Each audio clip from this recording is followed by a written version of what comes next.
এই এক একটি গ্যারেজ কিংবা এক একটি চার্জিং পয়েন্ট এক একটি মরণ ফাঁদের মতো।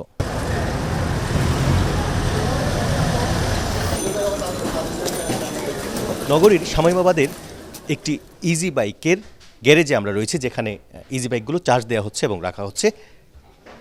এখানে অবৈধ বিদ্যুৎ সংযোগ এনে এই গ্যারেজের ভেতরে লম্বা দুটি লাইন তৈরি করা হয়েছে, যে লাইনগুলো কেটে অত্যন্ত ঝুঁকিপূর্ণভাবে সেই লাইনগুলো থেকে ব্যাটারি সরাসরি চার্জ দেওয়া হচ্ছে।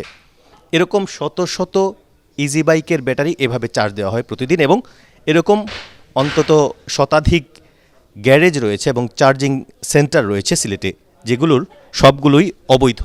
এবং বিদ্যুৎ উন্নয়ন বোর্ড এবং পুলিশের কর্মকর্তারা জানাচ্ছেন, এই এক একটি গ্যারেজ কিংবা এক একটি চার্জিং পয়েন্ট এক একটি মরণ ফাঁদের মতো।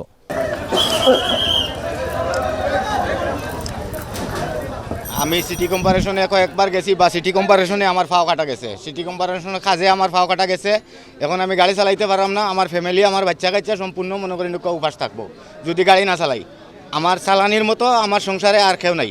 আমি গভর্নমেন্টকে ট্যাক্স দিতে রাজি, আমি গভর্নমেন্টের যে সমস্ত নীতিমালা দেবে আমি গভর্নমেন্টের সমস্ত ক্রাইটেরিয়া আপনি মেনে গাড়ি চালাইতে রাজি আছি, কিন্তু এক এক মালিকের এক এক দিক রিক্সা থেকে এটা আমরাও বিরোধিতা করি দাদা।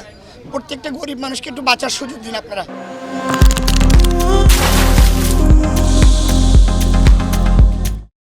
100 টাকা নেয় চার্জের বিল, তারা কোনো গ্যারাজে 80 টাকা, কোনো গ্যারাজে 100 টাকা লাগে। আমরা কী করুন বলেন, আমরা তো নিরহ মানুষ, পেট ঠিকা।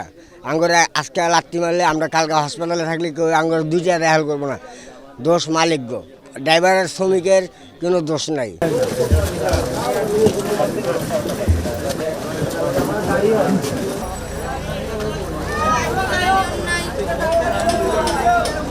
অটো রিক্সা আছে, সেইগুলোকেই আমরা যাতে নিরুৎসাহিত করতে পারি সেই লক্ষ্যেই তারা যেখান থেকে চার্জিং পয়েন্টগুলো আছে সেই চার্জিং পয়েন্টগুলো বিদ্যুৎ বিচ্ছিন্নকরণের কাজ চলছে।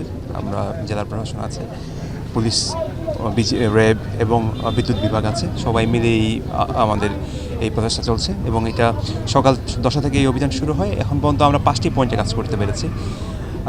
এটা অভিযান অব্যাহত থাকবে ইনশাল্লাহ।